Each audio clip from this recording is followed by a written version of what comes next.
What causes bilateral parotid glands to enlarge? I'm Dr. Babak Larian from Center for Advanced Parotid and Facial Nerve Surgery. It's a very good question.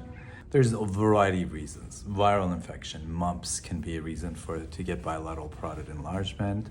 Autoimmune disorders where your immune system by mistake attacks your salivary glands, thinks it's something foreign, that can cause them to inflame and get bigger. It also causes dry mouth, dry eyes, and so on. So it's a whole set of symptoms.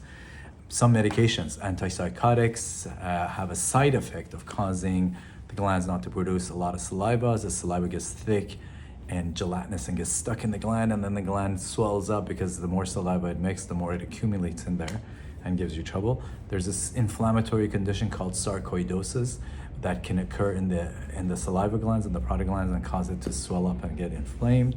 It can occur elsewhere too. Chronic vomiting.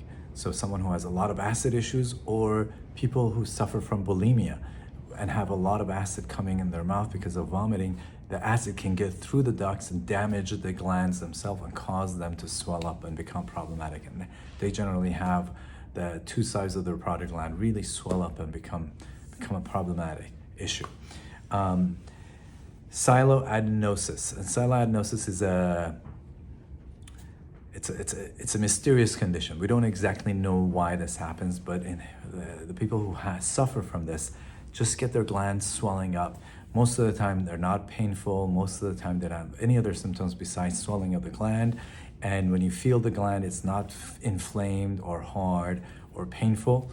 The thought is that sialadenosis is caused by some sort of a metabolic condition, like diabetes can do it, alcoholism can do it, malnutrition can sometimes lead to it, but the reasoning for it is unclear. It could be some hormonal factor.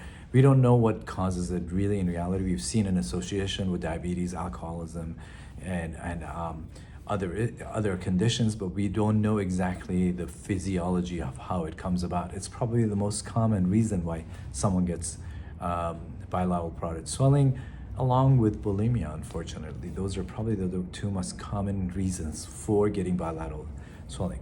Rarely people get tumors that happen at the same time in the two parotid glands, and both sides swell up. Unfortunately, that's exceedingly rare, and most of the time they are benign, but there's one cancer that can occur bilaterally too, but generally not at the same time.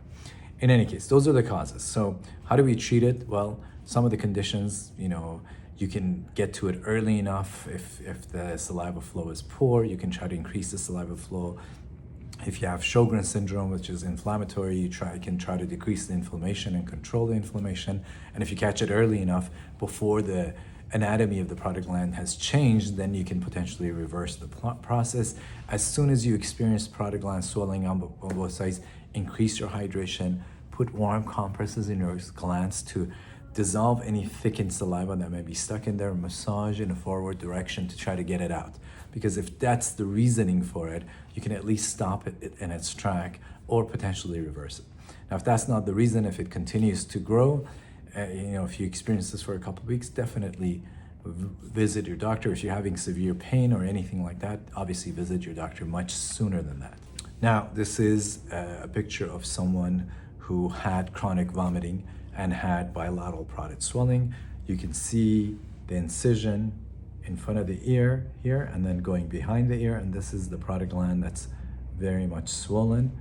And this is how much parotid tissue we remove to equalize and create symmetry. This is a gentleman who has sialosis, which is just unknown etiology parotid swelling, and you can see the parotid glands on both sides, and you can see after surgery how much symmetry he had. He had previous surgery on other glands as well who were problematic, and so you have some scars in his neck from his previous surgeries. You can see it before and after. And then this is after we took out his parotid. You can see the parotid here, and that's gone, and the incision is just there and not visible behind the ear. These are the incisions from his previous surgeries, which he had before we met.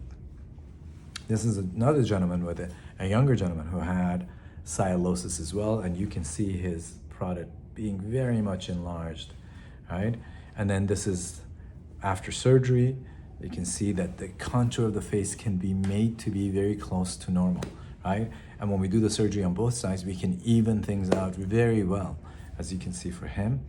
And here's the side view for him. And again, the scar is right there. The incisions are right there and then behind the ear, so you can't see it.